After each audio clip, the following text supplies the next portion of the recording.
தேனி மாவட்டத்தில் உங்களுடன் ஸ்டாலின் முகாம் மக்களுக்கு பயனுள்ளதாக நடத்தப்படவில்லை என கூறி நகர்மன்ற கூட்டத்தில் திமுக மற்றும் அமமுக நகர்மன்ற உறுப்பினர்கள் கூட்டத்தை நடத்த விடாமல் நகர்மன்ற தலைவர் மற்றும் நகராட்சி ஆணையரிடம் வாக்குவாதத்தில் ஈடுபட்டனர். தேனி மாவட்டம் பெரியகுளம் நகராட்சியின் மாதாந்திர கூட்டம் கடந்த 3 மாதங்களாக நடைபெறாத நிலையில் இன்று நகர்மன்ற தலைவர் சுமிதா சிவக்குமார் தலைமையில் பெரியகுளம் நகராட்சி ஆணையாளர் தமிகா சுல்தானா முன்னிலையிலும் நடைபெற்றது.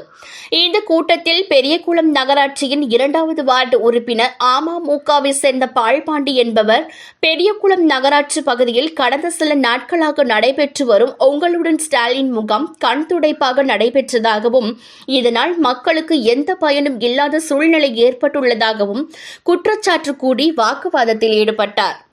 இதே கோரிக்கையை வலியுறுத்தி திமுகவை சேர்ந்த 6வது வார்டு உறுப்பினர் ஹசீனா முகமது என்பவரும் நகர்மன்ற உறுப்பினர் மற்றும் பெரியகுளம் நகராட்சி ஆணையாளரிடம் விளக்கம் கேட்டு கடும் வாக்குவாதத்தில் ஈடுபட்டார். எனவே நகர்மன்ற தலைவரும் நகராட்சி ஆணையாளரும் பதில் கூற சொல்லி அமமுக மற்றும் திமுகவை சேர்ந்த நகர்மன்ற உறுப்பினர்கள் இருவரும் 1 மணி நேரத்திற்கும் மேலாக தொடர்ந்து வாக்குவாதத்தில் ஈடுபட்டனர். அவர்கள் இருவரது கோரிக்கையை ஏற்று சில நகர்மன்ற உறுப்பினர்களும் ஆதரவாக குரல் கொடுத்தனர். மேலும் இனிவரும் காலங்களில் பெரியகுளம் நகராட்சிக்கு உட்பட்ட பகுதியில் நடக்க இருக்கும் உங்களுடன் ஸ்டாலின் முகாம்களை மக்களுக்கு பயனுள்ள வகையில் நடத்த நடவடிக்கை எடுக்க வேண்டும் என அவர்கள் வலியுறுத்தினர். கோரிக்கைகள் மீது உரிய நடவடிக்கை எடுக்கப்படும் என நகர்மன்ற தலைவர் உறுதியளித்ததன் பேரில் நகர்மன்ற கூட்டம் தொடர்ந்து நடத்தப்பட்டது.